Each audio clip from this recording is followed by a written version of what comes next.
pleasant good day. I'm Dr. Bill Loveless. Welcome to Concept. Thank you for watching. Today we're going to talk about parents of adult children, or we're going to talk about adult children who have parents. It's probably many of you who are watching are going to be in that category. When I was younger, I got a master's degree in pastoral counseling, and I was an expert on child training. As soon as I had kids, I stopped talking about it.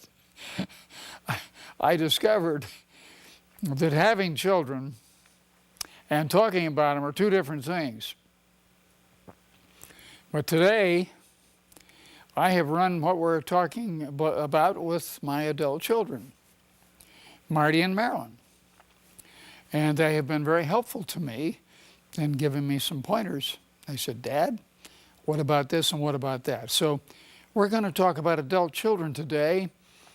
Get your pencils ready and write down some of the things that we're going to give you, because I think you'll find, especially the questions that I'm going to ask, I found them very helpful. I sat down with my daughters and said, "Kids, give me a hand, answer some of these questions for me, and let me hear what you think now," because my oldest daughter has a daughter of her own. I have a granddaughter, Laura, and my other daughter doesn't have any children, but she has 2 dogs, and those are her kids. Literally, they are. And so I have granddogs and grandkids, and you have grandkids, a lot of you, and granddogs and grandcats, probably, and some grandbirds maybe, and some other things. So today we're going to talk about adult children. How do we participate in each other's lives without meddling? Wow. Hey, there's a question. How do you like that? How do we participate in each other's lives without meddling? I mean, we used to meddle when the kids were younger, see? We used to tell them what to do, or try to tell them what to do. They didn't listen to us nearly as much as we thought they should, but we did meddle as parents. Parents all meddle too much, probably. But that's for another topic. Another question: how do I share wisdom, yet avoid being the eternal or the infernal parent? I mean, we've been there, we've been through it, we've had experience, we know what the answers are, we know what the questions are before the questions are asked. So how do we keep from being the eternal parent with adult children? Now, when I say adult children, I'm talking about children in their 20s, children in their 30s, 40s, 50s, 60s. Because today, there are people who have adult children in their 60s. And so we're going to kind of slice this cake across ways and take a cross section and take a look at the developmental tasks of adult children at various stages in their adult development. So here we go. Question 1, how can I feel closer to my adult children? How can we feel closer to our adult children? Well, of course, it depends on whether they want to feel close to us. That has a lot to do with it. So if they don't want to feel closer to us, then it's a little harder. Still not impossible, by the way, and we'll look at that a little later on in this program. It's still possible even if they don't want to, and sometimes the relationship is so broken between adult children and parents that it's a real problem to feel closer. How can I learn to listen without being judgmental? What's the key to giving feedback without sounding overly critical? I mean, after all, we've been there. We've been through this. We know the answers as parents. Even our adult children need our help, we think. Well, in many cases, they do, and they welcome it. In some cases, they don't, and they don't welcome it. The question for us as parents of adult children is, How do we tell the difference? How do we know when to keep quiet?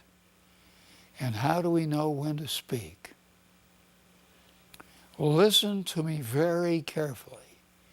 I'm going to give you a rule that will govern you and keep you out of trouble with this question. The question is, with adult children, how do I know when to speak and how do I know when to keep quiet so that I don't sound overly critical or so that I don't sound judgmental when I would just like to step in and give them a little help? Listen to me carefully. Prick up your ears. Here is the answer. Speak when asked. If they ask you for help, speak. Otherwise, keep your mouth shut.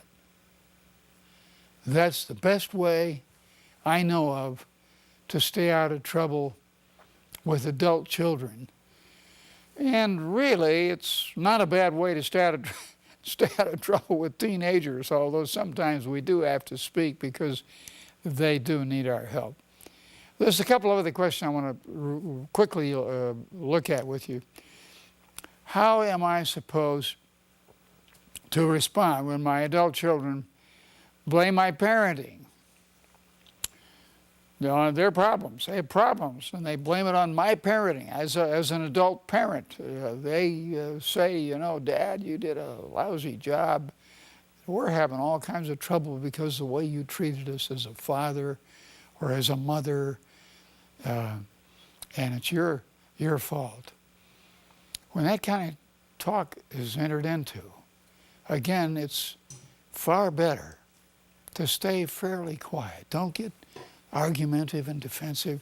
You know what? That doesn't prove who's right or who's wrong. It just proves who's left. And that's not really what we're trying to do. So be careful when you go there. A couple of other questions that I think you're going to enjoy doing along with me. I really enjoyed preparing for this program. How can I find new ways to enjoy one another's company, my adult children's company? I think probably one of the happiest times of my life as a parent has been in the last 20 years with my adult daughters. They're both in their 50s, their early 50s now. And it's been an absolute joy to find new ways to enjoy them, to listen to them, to go places with them, to visit them. We travel together. My oldest daughter lives in Germany. My wife and I visited her and her husband in Germany for 2 weeks a few months ago. We had the most joyous time. They treated us like we were special. We felt so pleased and so privileged to enjoy their company. My daughter's a good cook, like my wife. She learned it from my wife. She's improved even beyond what she was when she left home. And it's just a joy to watch her keep house, to watch her take care of her children, watch her take care of the neighbors, to eat at her table. These are really wonderful times. And we are enjoying, and you can enjoy your adult children in many small things. Question number 2. Let's look at question number 2. How do we clear up old misunderstandings? And number 3, promote family traditions. Well, you clear up old misunderstandings by talking about them. And in preparation for this program, I said to my daughters, I'd like to run some of these questions by you and get some suggestions from you about clearing up old misunderstandings. And both of them said, well, Daddy, we've done that a long time ago. You remember we had some pretty serious talks about how you scared the boys that came to date us out of their wits. They were frightened to come because of the questions you were asking when they would come to pick us up. I said, yeah, I remember we went through that, and that's been settled. Yeah, they said, you were trying to do the best you could. We understand that now, but we sure didn't appreciate it when they would come and you would start asking them where we're going, what we're going to be doing, and when we're coming home, and we were really embarrassed by that. How can you promote family traditions? This is something else that we really like to do in our family. We have a family tradition of going to the beach. You know what? Our kids are in their 50s and they have grown daughters and grown dogs. And we still like to go to the beach. This is a family tradition that we really enjoy. What about you? What kind of family traditions do you have? Well, let's look at some other things. Number 3, exchange information about family history and offer practical help to the kids, like taking care of their kids, taking care of the pets, inviting them over for a lunch or dinner. Every family likes to exchange information about the family. And our kids and your kids really appreciate knowing about the family tree. Grandfather, grandmother, great-grandfather, great-grandmother. How far back does the tree go? What kind of people do we have in our family tree, in our ancestry? These are questions that adult children really like to talk about and get into. And I think it's time for us to get into it with them. Provide support for offspring to meet their goals and be a role model of personal growth. In other words, we're interested in your career. We really are interested in your careers. And by the way, we're continuing to grow even as we have adult children. We take classes, we read, we travel, we talk with each other. We try to grow personally, achieve a new language or a new skill, and we help our kids do the same thing. We're interested in their goals. We ask them to talk to us about their goals. This is something that everybody appreciates very much, especially adult kids. Let's look at some other issues now about being parents of parents. In other words, grandkids. Being parents of parents. Engage memory is a powerful tool, asking yourself, what do I value about my parents? How can I be the same for my adult children that my parents were for me? What do I wish I had received from my parents that I did not get? And am I providing this missing element for my child? Okay, let's talk about these a little bit. These are kind of interesting questions. What do I value about my parents? If I were you, I'd write that down, because that's a good question to ask yourself and ask your husband and your wife. What do I or did I value, if they're gone, about my parents? And then, of course, you want to make that application. How can I be the same that my parents were to me, to my adult children? And here's one that's kind of in the deficit column, and there are deficits for all of them. None of us have perfect families. None of us are perfect parents. None of us are perfect grandparents. So we all have something to talk about. We all have something to add. We all have something to take away. The cycle of life kind of goes on. What does the cycle of life actually look like? Well, there's a gentleman, Roger Gould, a physician here at UCLA in Southern California, that basically kind of looked at the cycle of life based on 524 people. And he came up with, this is the cycle of life. And these are the appropriate jobs to accomplish in this cycle. Number 1, guess what? 16 to 18. What is the task? What is the developmental task? Getting away from your parents. In other words, teenagers spend their time getting away from their parents, parents spending their time trying to stay with the teenagers and help them through this very difficult time. Then we go into the cycle of the 20s. Separation from parents is still there, but not nearly as much. And of course, now we have strong peer groups. Kids are not getting married nearly as early as they used to. A lot of kids are waiting until, grown adults are waiting until they're in their 30s to get married. So things have changed a little bit since Dr. Gould did his study to include the 30s in this peer group. But he said the 30s are self-reflective. There's no need to prove themselves. And actually, jobs and family in the 30s is a pretty safe way to go. The 40s, time is finite. Ooh, wait a minute, I'm 40 years old, 45 years old. It's half over. I better get going with some of the projects that I had. So the 40s is a time of midpoint, no time to shape up the behavior of the kids. We got to stay shaping up myself, and then we move into the 50s. The change in the 50s, seeking human experience, good parental relationships, very much a part of it. You go into the 60s, marriage satisfaction. Interestingly, if Dr. Gould found that marriage satisfaction in the 60s is very high. In other words, it's kind of a relaxed time. It's a time where life has fewer responsibilities, and marriage becomes happy. And we go right on into the 70s.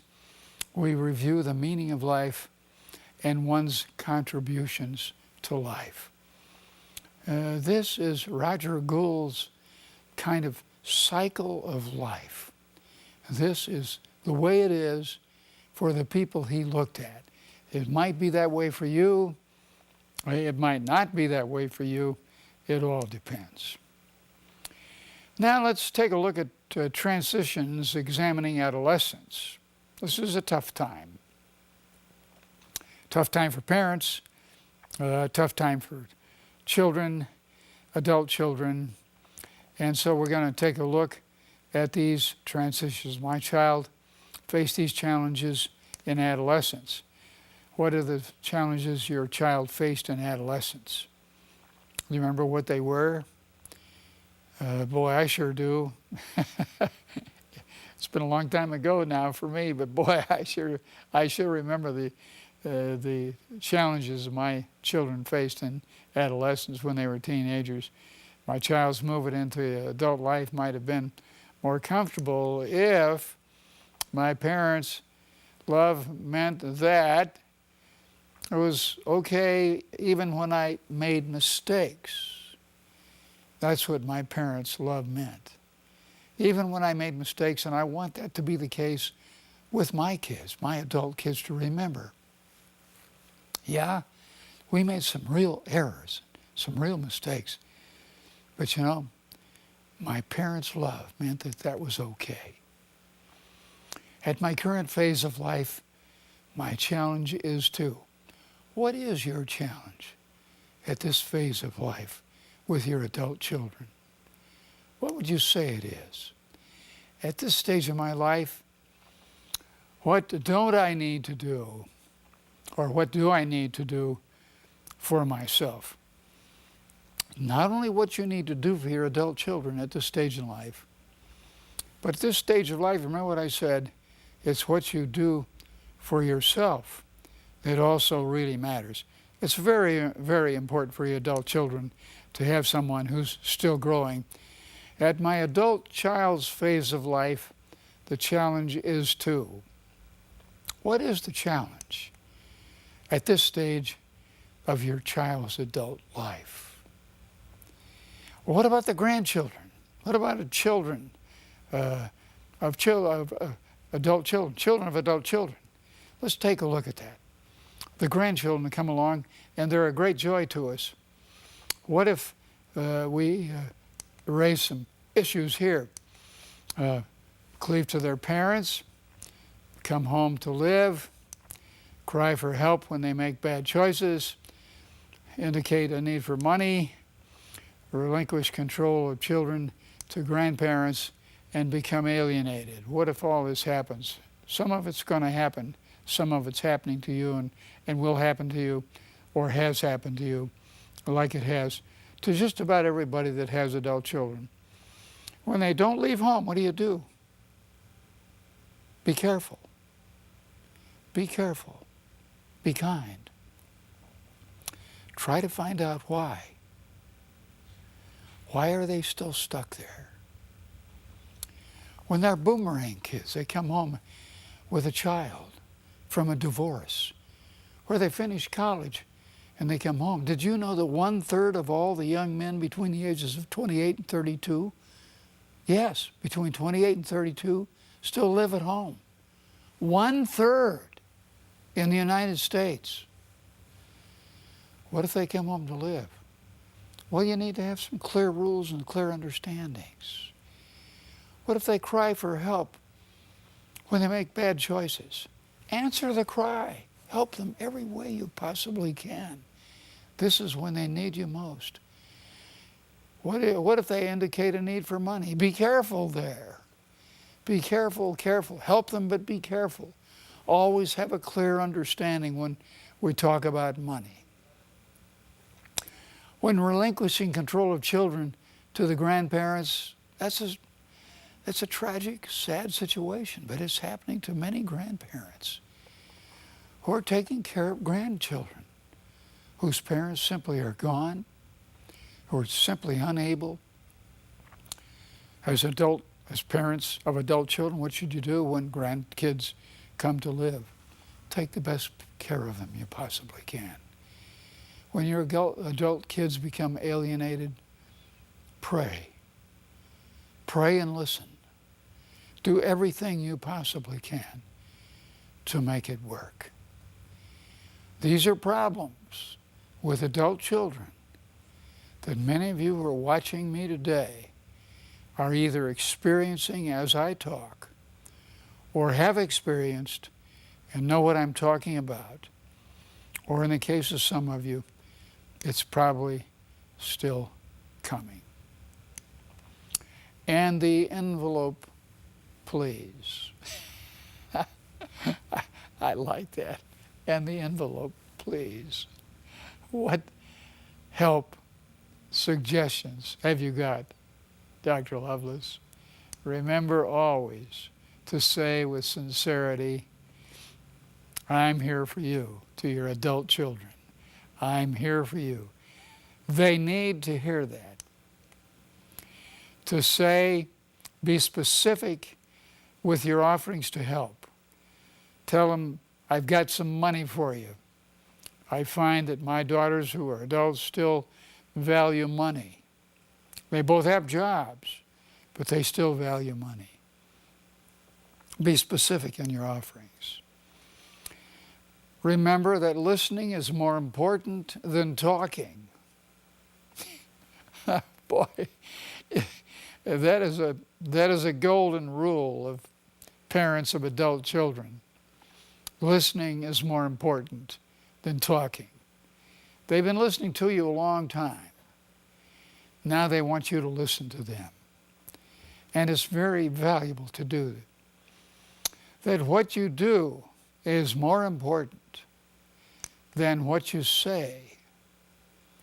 That always remember that almost no hurt from the past will be still hanging around and causing trouble for you if it's acknowledged and apologies are made. You can deal with these hurts even if they're intense from the past when you're ready to acknowledge and ask apology and ask forgiveness. Everything can be dealt with in this way. Remember that taking care of yourself and enjoying life is good for the whole family. You're never too old to learn something new. Never too old to start reading. Never too old to turn off the computer and the television set and start listening, start talking, start reading, start thinking. These are some of the things that we should never, ever forget. And last, there are endless ways to say, I'm thinking of you, without intruding. Endless ways to say to your adult children, it doesn't matter how old they are, it doesn't matter how successful they are, it doesn't matter how self-sufficient they are, they might have been gone for years, or they may have just left, whatever it is. Remember, there are endless ways. Cards, a simple phone call, a note, a gift, some way of saying, I'm thinking about you, without intruding into their life unless you're invited in. This is the envelope, please. Remember, it's more important to listen than to talk. And what you do matters a whole lot more than what you say. And it's never too late to say, I care about you. And never too late for you as an adult of adult children to keep on growing, keep on thinking, keep on reading. Let them see someone who has life in its best and is enjoying every minute of it. This is probably the best example that you can set for your adult children. When they see you growing, when they see you doing what you're talking to them about, then they're ready to do the same thing. And remember, keep in mind always and never forget, don't try to be perfect. No one has the ability to be perfect, so don't try to be perfect, but always try to do better. This is what we expect, and this is what we need, and this is what we say on Concept. Always try to do better.